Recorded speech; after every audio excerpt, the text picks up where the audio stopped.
King સુરતમાં ખોડવાલ વિસ્તારમાં પાસોદરા પાટિયા પાસે આવેલ જમીન મામલે પોલીસ આરોપી તેમજ આવારા તત્વોની મિલીભગત અને પૈસાની લાલચમાં થતા કૃત્યો, જેમાં ઘનશ્યામભાઈ વલ્લભભાઈ પાભર જેઓ દ્વારા મિલન પાભર તેમજ પરેશ સરદારા જેઓ વચ્ચે 5 વર્ષ પહેલા બેંક મારફત વ્હાઇટની એન્ટ્રી ઓરિજિનલ દસ્તાવેજ અમોને આપેલ ને દસ્તાવેજ પછી કરી આપવાનું કીધેલું, ત્યારબાદ દસ્તાવેજ ન કરી આપતા કઠોર કોર્ટમાં દાવો કરેલ તેમજ કોર્ટ મારફત કોર્ટ કમિશન કરી જગ્યા પર કબજો અમે સંભાળે, જેમાં કોર્ટ કમિશનમાં પરેશના ભાઈ સંદીપ સરદાર પણ સાથે રહેલા. આ અગાઉ આ લોકો પર 5-6 એફઆઈઆર તેમજ કોલોના ફ્રોડ કરેલીના પણ કિસ્સા છે. હાલ આજ રોજ ઘનશ્યામભાઈ બહાર હોવાથી મિલન તેમજ પરેશમાં મળતી આવો તો ત્યાં સ્થળ પર આવીને તેના દીકરા અર્જુન અને દીકરી ઋતિબેનને પ્લોટ ખાલી કરી અહીંથી જતા રહો નકર જાનથી મારી નાખશું અને બીજા 30-40 લોકો આવીને જમીન પર ઘાસ નાખી ગાયોને છૂટી મૂકી દીધેલ. 100 નંબરમાં કોલ કરતા પોલીસ 50 મિનિટ પર ત્યાં સ્થળ પર આવી 100 નંબર પર કોલ કરનારને લઈ પોલીસ ચોકી પર દબાવી ધમકી નિવેદન લઈને પાછા મોકલી આપેલ. કોઈ પણ લીગલ કાર્યવાહી કરેલ નથી, માટે જ્યાં સુધી હાઈકોર્ટનો ચુકાદો આવે તે પહેલા આ લોકોને મારી થોડી બળજબરી કરી પોલીસને સાથે રાખી તેમજ આવારા ગુંડાઓને સાથે રાખી પ્લોટનો કબજો દાદાગીરી કોર્ટને ધ્યાનમાં રાખ્યા વગર કાયદો પોતાના હાથમાં લે છે.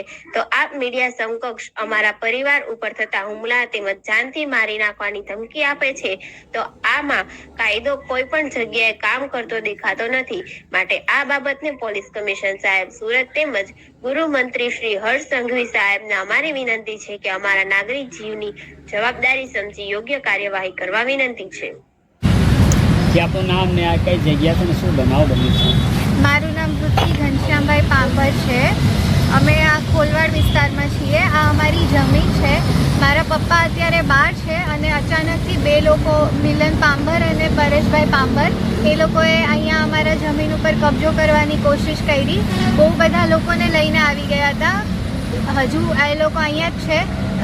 મિલનભાઈ ને પરેશભાઈ બહાર ચાલ્યા ગયા છે, પણ એના માણસો અહીંયા જ છે. 10-15 લોકોને લઈને આવી ગયા હતા. અમને ધમકીઓ આપે છે કે જમીન ખાલી કરો નહીંતર અમે કાંઈ બી કરી શકીએ છીએ.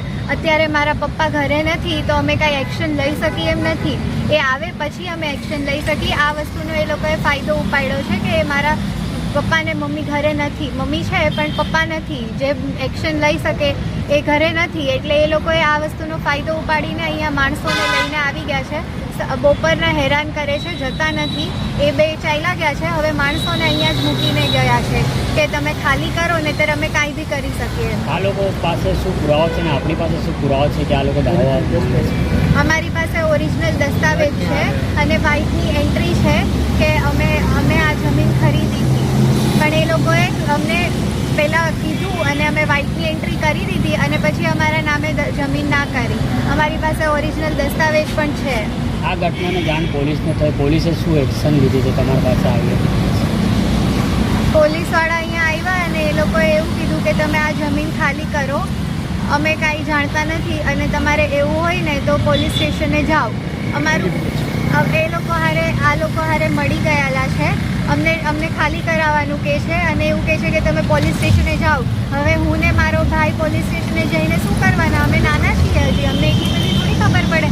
મારા પપ્પા આવે પછી ખબર પડે ને બધી વસ્તુની. એક્શન એ લેવાના છે. અમે પોલીસ સ્ટેશને જઈને શું એક્શન લેવાના? પોલીસ સ્ટેશનમાં કઈ રજૂઆત કરી છે અને પોલીસ સ્ટેશન પાસે કઈ પ્રૂફ છે આ જમીનની ઉપર? અરજી પણ થઈ છે, એની બાબતે શું કરશે? અમારી પાસે પ્રૂફ પણ છે, એટલે અમે એક્શન લેવાના છીએ. અમારી પાસે પ્રૂફ છે, અમે સબમિટ કર્યા છે, ફાઇલ છે અમારી પાસે, અરજી કરેલી છે અને કોર્ટનો કઠોર કોર્ટનો ઓર્ડર આવ્યો છે. આની પહેલાં અમે આની ઉપર અરજી કરેલી જ હતી કે આ અમારી છે અને અમે કોર્ટ કમિશન કરીને કબજો લઈ લીધો હતો. એટલે આ જમીનનો કબજો છેલ્લા 10 વર્ષથી અમારી પાસે જ છે. આજે અચાનકથી એ લોકોએ આવીને આવું કર્યું. 10 વર્ષથી અમારી પાસે છે. અમે એ લોકોની સામે કોર્ટ કમિશન કર્યું છે. એ પરેશ સરદારાનો ભાઈ પણ હતો જ્યારે અમે આ જમીનનો કબજો લીધો હતો ત્યારે. એ લોકોએ મંજૂરી આપી હતી અને હવે એ લોકો પાછા મારા પપ્પા નથી એ વાતનો ફાયદો ઉપાડીને પાછી જમીન હથિયાવા માગે છે.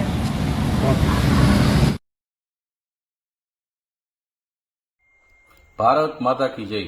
હું ઘનશ્યામભાઈ વલ્લભભાઈ પાભર. અત્યારે હું સુરતથી ખૂબ દૂર છું અને મારો પરિવાર અત્યારે ખૂબ મુશ્કેલીમાં છે. વૃત્તિ અર્જુન નાના નાના દીકરા છે અને પત્ની છે મારી અસ્મિતાબેન. એના જીવના ખૂબ જોખમમાં છે. અત્યારે હાલમાં મારો પરિવાર ફસાઈ ગયો છે. મને ફોન ઉપર ફોન આવી રહ્યા છે કે પપ્પા અમને અહીંથી જાનથી મારી દેવા ધમકીઓ આપે છે. ધારિયા, કુવાડા અને બોલેરો આવી અનેક ગાડીઓ લઈને 50 જણા જે અત્યારે સાઈડ ઉપર આવ્યા છે પ્લોટ ઉપર, જે ખોલવડનો પ્લોટ છે, જે મિલને અને પરેશ આ બેએ જે મારી વૃદ્ધ માતાને વેચેલો, જે આજ 5 વર્ષ પહેલા એને વેચેલો, વ્હાઇટના પૈસા એના ખાતામાં ગયેલા. 2022માં કઠોર કોર્ટની અંદર દાવો કરેલો, કોર્ટ કમિશન થયેલું, કોર્ટની સાક્ષીએ અમને કબજો આપેલો, ઓરિજિનલ દસ્તાવેજ આપેલો. આટલું બધું થયા છતાં અને એને આ મિલકતને પચાવી પાડવા માટે 3000 વારના પ્લોટનો પચાવી પાડવા માટે થઈને મારી ઉપર લેન્ડ ગ્રેબિંગની ખોટી ફરિયાદ કરી.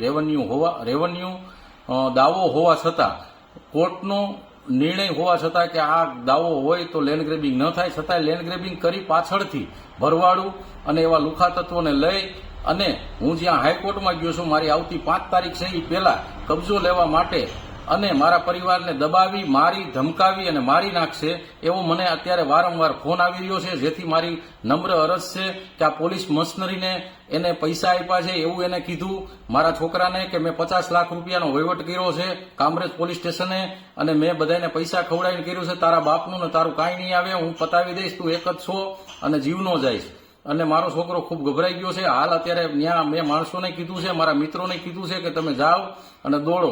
અને હું મીડિયાને 2 હાથ જોડી, અભિનય અંગ છે મીડિયા છે એ આપણું અભિનય અંગ છે. બીજું તો હું પ્રાર્થના કરું છું કે આજ સરકારને અને પોલીસ તંત્રને કે આ પોલીસ તંત્રનો પહેલેથી દુરુપયોગ કરતા એવા છે. આની ઉપર 5 એફઆઈઆર છે.